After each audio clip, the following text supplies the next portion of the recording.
It started with a call I never thought I'd get. My wife, Anjali, had been distant for months. Late nights, secretive messages, unexplained trips, all red flags I tried to ignore. I wanted to trust her, wanted to believe in our marriage, wanted to believe in family. But deep down, I felt the tension building, a storm I couldn't yet see clearly. That morning, she called me, her voice unusually steady, almost rehearsed. "Raghav, we need to talk about the kids." My stomach sank. My kids, Arav and Mira, were my world. Anything involving them immediately became serious.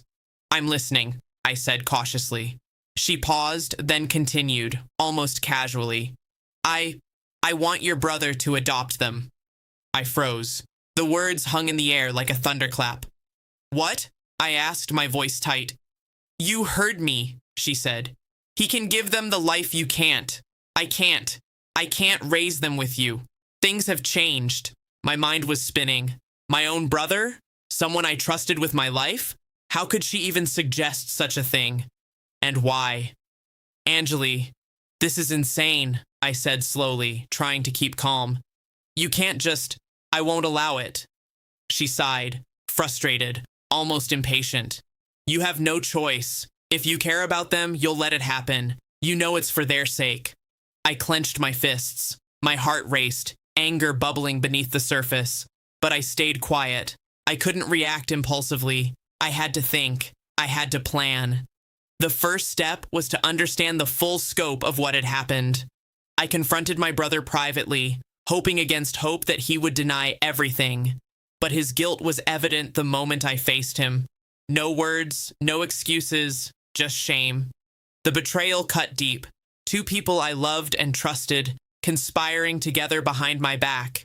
My wife, the mother of my children, and my own brother, the man who had once promised he'd always protect me. For weeks, I stayed calm, meticulous, and deliberate. I documented everything: messages, emails, meetings, and suspicious activity. I consulted a lawyer, quietly preparing for the legal battle that would inevitably come. Then came the confrontation. I invited Anjali to the house, under the pretense of discussing custody arrangements. I had arranged everything carefully: audio recorders, witnesses at a discreet distance, and my lawyer on standby. When she arrived, she smiled, trying to appear casual, like nothing was wrong. But I remained calm, poised, collected. "Raghav," she said, "we need to talk about the kids. I want what's best for them."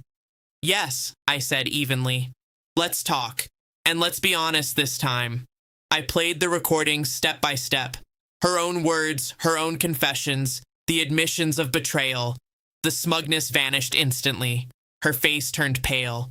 My brother tried to speak, but I silenced him with a gesture.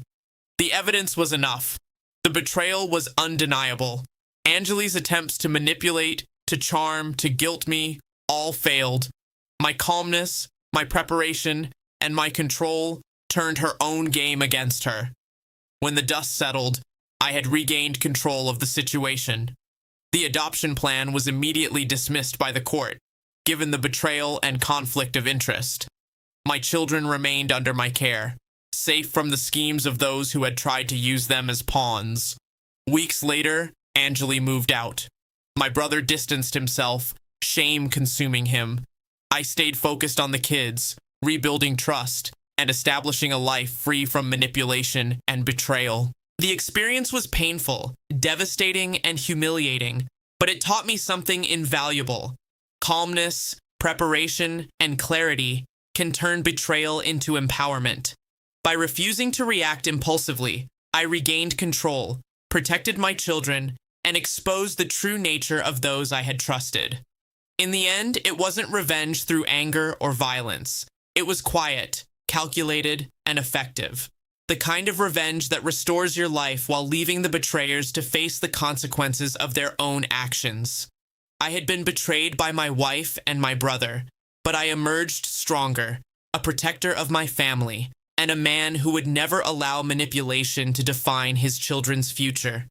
The lesson was clear. Betrayal cannot be ignored, but it can be overcome.